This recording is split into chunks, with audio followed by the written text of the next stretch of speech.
வணக்கம். இது டிவி லங்காவின் பிரதான செய்திகள். முதலில் தலைப்புச் செய்திகள். அரசு வேலைக்காக 60,000 ஊழியர்களை ஆட்சேர்ப்பு செய்ய எதிர்பார்க்கும் அரசு.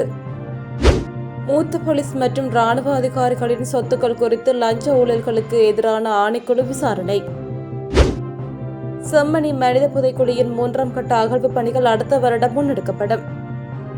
இலங்கையின் கனிம வளங்கள் ஆய்வு மற்றும் அது சார்ந்த தொழில்களில் முதலிட 14 வெளிநாட்டு முதலீட்டாளர்கள் ஆர்வம். வவுனியா பல்கலைக்கழக மாணவரின் மரணம் தொடர்பில் சந்தேகம். இந்தியாவில் பேருந்து விபத்து, 24 பேர் உயிரிழப்பு. அரசு வேலைக்காக 60,000 ஊழியர்களை ஆட்சேர்ப்பு செய்ய எதிர்பார்த்துள்ளதாக பொது நிர்வாகம், மாகாண சபைகள் மற்றும் உள்ளூராட்சி அமைச்சர் சந்தன அபேரத்ன தெரிவித்துள்ளார். இந்த ஆட்சேர்ப்புக்கு தேவையான நடவடிக்கைகள் எடுக்கப்பட்டு வருவதாகவும் அவர் கூறியுள்ளார். அவர் மேலும் தெரிவிக்கையில், முதல் கட்டமாக நாடு தழுவிய சேவைகளுக்கான பணியாளர்களை ஆட்சேர்ப்பு செய்யும் பணிகள் ஏற்கனவே தொடங்கப்பட்டுள்ளன. பொது சேவைக்கான ஆட்சேர்ப்பு முறையான நடைமுறைகளின்படி மேற்கொள்ளப்படும் எனவும் அவர் சுட்டிக்காட்டியுள்ளார்.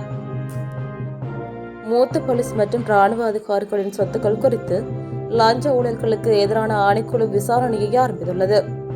அரசுக்கு சொந்தமான செய்தித்தாள் இதனை தெரிவித்துள்ளது. இதன்படி ஆரம்ப கட்டத்தில் போலீஸ், இராணுவம், கடற்படை மற்றும் விமானப்படை ஆகியவற்றில் உள்ள உயர் அதிகாரிகளின் சொத்து அறிவிப்புகள் மற்றும் பதிவுகள் மதிப்பாய்வு செய்யப்படும். பின்னர் கீழ்நிலை அதிகாரிகளுக்கு விசாரணை விரிவுபடுத்தப்படும். மேலும் சிறைச்சாலைகள் திணைக்களம், இலங்கை சுங்கம் மற்றும் குடிவரவுத்துறையுடன் இணைக்கப்பட்ட அதிகாரிகளின் சொத்து கோப்புகளை ஆய்வு செய்யவும் ஆணைக்குழு திட்டமிட்டுள்ளது.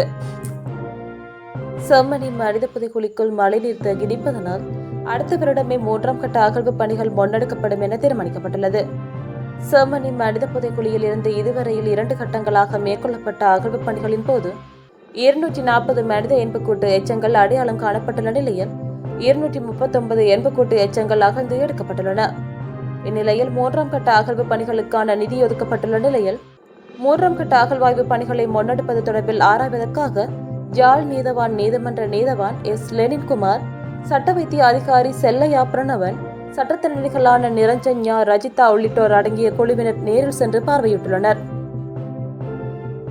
இலங்கையின் கனிம வளங்கள் ஆய்வு மற்றும் அது சார்ந்த தொழில்களில் முதலிட 14 வெளிநாட்டு முதலீட்டாளர்கள் ஆர்வம் தெரிவித்துள்ளதாக முதலீட்டு சபை தெரிவித்துள்ளது.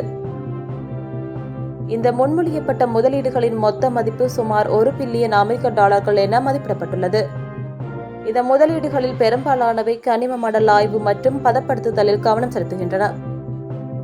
இந்த முதலீடுகளை எளிதாக்குவதற்காக கைத்தொழில் அமைச்சு தற்போது கனிம வளங்களை நிர்வகிக்கும் ஒரு புதிய கொள்கை கட்டமைப்பை தயாரித்து வருவதுடன் ஒரு வலுவான ஒழுங்குமுறை பொறிமுறையையும் உருவாக்கி வருகிறது. இந்த திட்டங்கள் நடைமுறைப்படுத்தப்படும் போது கனிமத்துறையில் துரித வளர்ச்சியை ஏற்படுத்துவதுடன் நூற்றுக்கணக்கான புதிய வேலைவாய்ப்புகளை உருவாக்கும் என்றும் இலங்கையின் தொழில்துறை அடித்தளத்தை வலுப்படுத்தும் என்றும் முதலீட்டு சபையின் தலைவர் அர்ஜீன ஹேரத் நம்பிக்கை தெரிவித்துள்ளார். வவுனியா பல்கலைக்கழகத்தில் தகவல் தொழில்நுட்ப பீடத்தில் 1ஆம் ஆண்டில் கல்வி பயிலும் மாணவர் ஒருவர் சனிக்கிழமை காலை சடலமாக மீட்கப்பட்டுள்ளதாக திடீர் மரண விசாரணை அதிகாரி சுரேஷ் தெரிவித்துள்ளார். எனினும் இந்த மரணத்துக்கு பகடிவதை காரணமாக இருக்கலாம் என மாணவரின் உறவினர்கள் குற்றம் சாட்டியுள்ளனர்.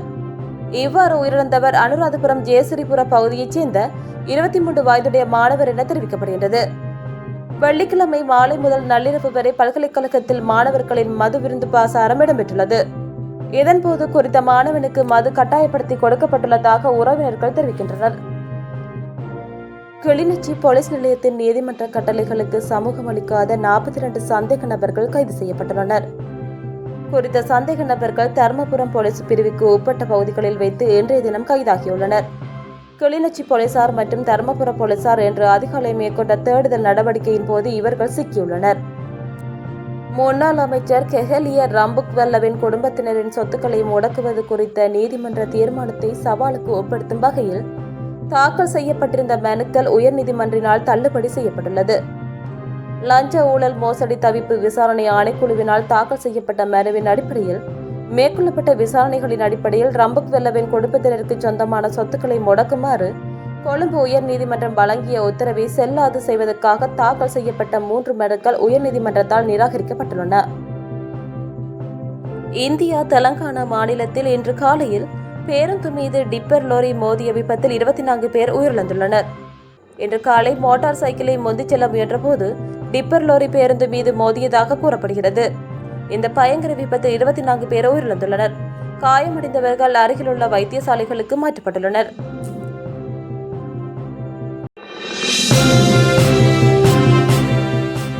மீண்டும் பல செய்திகளை அறிந்து கொள்ள தொடர்ந்து டிவிஎன் லங்கா செய்திகளுடன் இணைந்திருங்கள்.